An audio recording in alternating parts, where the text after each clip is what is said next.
నాగమల్లేశ్వరి గారికి, ఎండిఓ గారికి, ఈఓ గారికి, ఎంపీడీసీ మల్లయ్య గారికి, మరి ఇక్కడున్న ప్రజాప్రతినిధులకి, నాయకులకి, కార్యకర్తలకు అందరికీ నా హృదయపూర్వక నమస్కారాలు చెప్తున్నాను. లబ్ధిదారులకు అందరికీ కూడా మీడియా మిత్రుల వరకు నా హృదయపూర్వక నమస్కారాలు తెలియజేస్తున్నాను.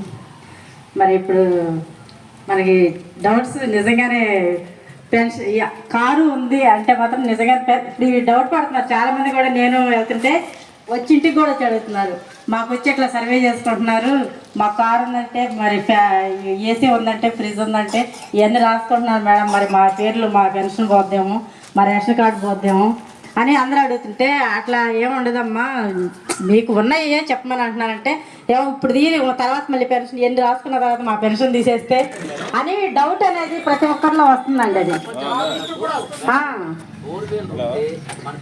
ఇప్పుడు ఇప్పుడు కొంతమంది ఉన్నారండి, వృద్ధులు ఉన్నారు, వాళ్ళు ఏదో హాస్పిటల్కి మంత్లీ వెళ్ళాల్సి వస్తుంది.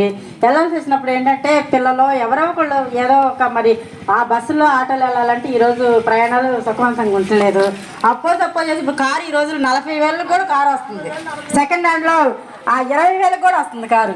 అలాంటప్పుడు ఆ కారు ఏదో స్థితి కొనుక్కొని ఆ రోజు ఒక డ్రైవర్కి ఎంతో కొంత తీసుకొని మరి ఆ ముందు బస్సులకి వెళ్ళే బదులు కారు పెట్టుకుని వెళ్తున్నారు. ఆ కారు ఉందని ఇక్కడ వీళ్ళకి నమోదవుతుంది, పెన్షన్ పోతుంది.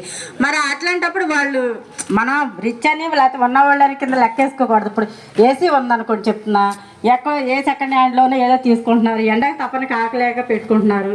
అలా కూడా ఉండి డబ్బులుండి ఎవరు కొంతమంది పేదవాళ్ళు ఉంటారు, మీరు అన్నారు 10%. ఆ బిలో వాళ్ళు కూడా ఎక్కువ భయపడుతుంది ఇదేనండి. ఎందుకంటే ప్రతి ఒక్కళ్ళు ఈ విషయం గురించే ఈ సర్వే అంటే మేము ఇవ్వాలంటే భయపడుతున్నాము, మా పిల్లలు మళ్ళీ మా చదువుకునే పిల్లలు ఉంటారు, మా పిల్లలకి ఏమన్నా ఫీజులు మళ్ళీ రియంబర్స్మెంట్ రాకుండా పోతుందేమో అని ప్రతి ఒక్క విషయంలో భయపడుతున్నారు. కాబట్టి సర్వే చేసేటప్పుడు కూడా వివరంగా ప్రతి ఒక్కళ్ళు సర్వే చేసినప్పుడు మీకు ఎటువంటి ఇబ్బంది లేదని కూడా మరి వాళ్ళు చెప్పాలి వాళ్ళకి. ఎందుకంటే వాళ్ళకి కొంతమంది ఏమంటున్నారంటే వస్తున్నారు, మాకు మీకు ఉన్నాయో లేవో చెప్పండి అమ్మ.